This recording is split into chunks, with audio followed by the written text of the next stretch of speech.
सभी लोगों ने जो अस्पताल की व्यवस्थाएं थी, प्रबंधन था, उस पर संतोष जताया। 2-3 लोगों ने उनको कुछ परेशानी हो रही थी, उस परेशानी के बारे में हमारे साथ सुपरिटेंडेंट ने उनको बताया, ताकि उनको और जो सुविधा या एक आदमी को टेस्ट कराना था तो वो सारी व्यवस्थाएं तुरंत की जाए, ये मैंने कहा। और फिर सब लोगों से मिलके मैं अभी यहाँ जो प्रिंसिपल, सुपरिटेंडेंट, डिप्टी सुपरिटेंडेंट, कई विभाग के हमारे HOD, सीनियर डॉक्टर्स के साथ अपनी मीटिंग की। और मीटिंग करने के बाद जो कुछ कठिनाइयाँ और परेशानियाँ हमारे ध्यान में या हमारी जानकारी में आई थी, मैंने उन जानकारियों को अपने चिकित्सकों के साथ शेयर किया। और सभी लोगों ने व्यवस्था को जो 4 महीने से लगातार सब चिकित्सक हमारे चला रहे हैं, उस व्यवस्था में जो कुछ और बेहतर करना है उस संबंध में आपस में हम लोगों ने चर्चा किया है। और अब अगले 3 दिनों के बाद एक हेल्थ डेस्क यहाँ गेट से घुसते अंदर नया हेल्थ डेस्क बन जाएगा। उस हेल्थ डेस्क पे हमारे डॉक्टर्स रहेंगे जो लोगों को सहायता किया करेंगे, लोगों को सुझाव दिया करेंगे। उसके अलावे पहले से रोस्टर ड्यूटी बनी हुई है, लेकिन उस रोस्टर ड्यूटी जो इंटरनल इमरजेंसी का रोस्टर ड्यूटी है उसको एक बार फिर से पुनरीक्षित किया जाएगा। और पुनरीक्षित करके कल सुबह तक हमारे सुपरिटेंडेंट उस नए पुनरीक्षित रोस्टर ड्यूटी को भी लागू करेंगे। और जो सभी 11 हमारे वार्ड हैं, जिन वार्डों में पीडियाट्रिक्स वार्ड लेके जिन वार्डों में मरीजों की इलाज की जा रही है, उन सभी वार्डों के प्रभारी एक विभागाध्यक्ष होंगे। और उन विभागाध्यक्षों के जिम्मे भी किसके जिम्मे कितने बेड्स होंगे वो सारे चीज आज नालंदा मेडिकल कॉलेज प्रशासन के द्वारा तय कर लिया जाएगा।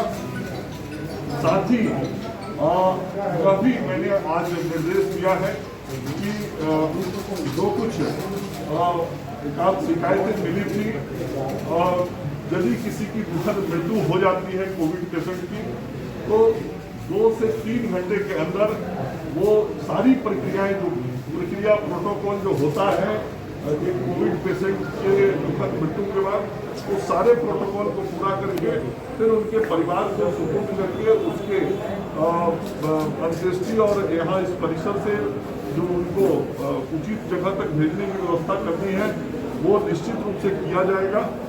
और ये सुविधाएं निरंतर रहेंगी, इसमें कोई दिक्कत नहीं हो, यह भी सुनिश्चित किया गया है। इसके अलावे जो अन्य आवश्यक दवाइयाँ इत्यादि की व्यवस्थाएं हैं वो ठीक हैं। और उन चीज़ों में जो आवश्यकता पड़ेगी उन आवश्यकताओं की पूर्ति भी की जाएगी। तो मैं समझता हूँ कि जो नालंदा मेडिकल कॉलेज हॉस्पिटल हमारा 4 महीने से राज्य की जनता को सेवा दे रहा है, वह और बेहतर तरीके से सेवा देगा। जांच के लेकर पहले क्यों ऐसा वीडियो जो वायरल हो रहा था उसमें दिखा था कि जो डेड बॉडीज है वो 2-2 तक पड़ी रह रही है वही बेड पर। जो भी कठिनाई परेशानी आई थी उसी के आलोक में हम सब लोग लगातार व्यवस्थाओं को सुधारने में लगे हुए हैं। और आज मैं इसीलिए कह रहा हूं कि अब जो सारी व्यवस्थाएं बनी हैं उसमें 2 से 3 घंटे के अंदर जब भी किसी की दुखद मृत्यु हो जाती है तो जो उसका प्रोटोकॉल है उस प्रोटोकॉल के सारे एहतियात को बरतते हुए सारी कार्रवाई को करते हुए उसको उनके परिवार तक सौंप के फिर समुचित जगह पर भेजने की व्यवस्था कर दी जाए। जांच के लोग घूम रहे हैं इधर उधर, यहाँ भी लोग जांच के लिए 25 केंद्र बने हैं पटना में और उसको अखबारों में भी विज्ञापित किया गया है। मैं अपने सभी नागरिक बंधुओं से अपील करता हूं कि जिनको भी सिम्टोमेटिक लगता हो कि लक्षण उनको कोविड के कुछ हैं या कोविड पॉजिटिव मरीज के क्लोज कॉन्टैक्ट में ओपनली गए हैं, तो वैसे सब लोग उस 25 केंद्रों पर जाएंगे। निश्चित रूप से उनका जांच हो रहा है, प्रतिदिन हो रहा है। और राज्य का भी जो आंकड़ा है उस आंकड़े में भी लगातार सुधार हुआ है और अगले कुछ दिनों में इसमें और बेहतर सुधार दिखाई पड़ेगा। सर एक सवाल है सर, निजी हॉस्पिटल को जांच के लिए खोला गया था, वो लोग तैयार नहीं हो रहे हैं, मरीज वहाँ पे भर्ती नहीं ले रहे हैं, क्या कीजिएगा? ये ऐसा नहीं है। जिन निजी अस्पतालों को चिन्हित किया गया है, जिला प्रशासन उनके संपर्क में है। निश्चित रूप से अस्पतालों के अंदर भी जो इलाज करना है उसके लिए उनको व्यवस्थाएं बनानी पड़ती हैं। कई प्रकार की तकनीकी चीजों का ध्यान रखना पड़ता है इस उपचार में। अगले 3-4 दिनों में उसमें से अधिकतर अस्पतालों में वो सारी सुविधाएं व्यवस्थाएं उनके द्वारा बनाई जाएंगी और उपचार शुरू किया जाएगा, ऐसा उन लोगों ने जिला प्रशासन को भरोसा दिलाया। ठीक है,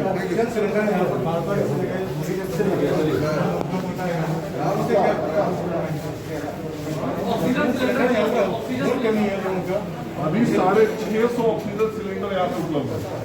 650 ऑक्सीजन, अभी मैंने इस विषय पे भी चर्चा की, मेरे डिप्टी सुपरिटेंडेंट साहब में बैठे 650 सिलेंडर यहाँ उपलब्ध है नालंदा मेडिकल कॉलेज हॉस्पिटल में। 447 बेड यहाँ पर है और इन 447 बेडों पे कितनी बेड्स की जरूरत पड़ेगी उसका हम उपयोग